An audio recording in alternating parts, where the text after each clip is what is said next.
আজ আমি তোমাদের গ্রিড মেথড করে শেখাবো। গ্রিড মেথডটা কি?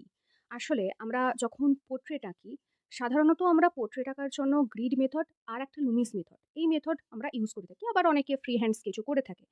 কিন্তু আমরা মানে আমি বিশেষত যখন আমরা কমিশন ওয়ার্ক করি তখন আমি এই গ্রিড মেথডই ইউজ করি। তো চলো আজকে এই গ্রিড মেথড তোমাদের শেখাবো।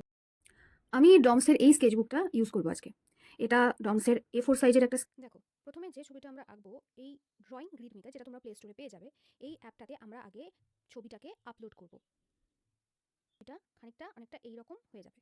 এবার আমরা যেটা করব সেটা হচ্ছে এটা আমরা বিএনডব্লিউ করে নেব।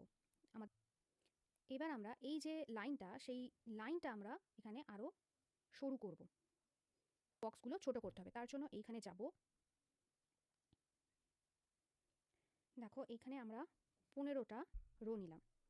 ওকে, তারপর এখানে আমরা কলম নিলামও 15টা।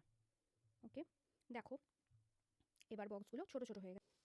আমরা প্রথমে এই যে ফটোটা, এই ফটোটার মোটামুটি একটা মাপ নিয়ে নেব খাতাতে, সেটা A4 সাইজ হোক বা A3 সাইজ হোক।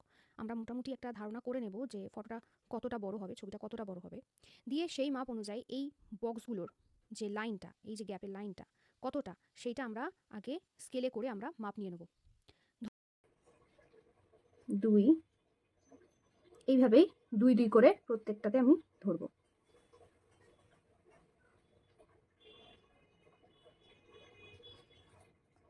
সেম ভাবে এদিকেও তাই।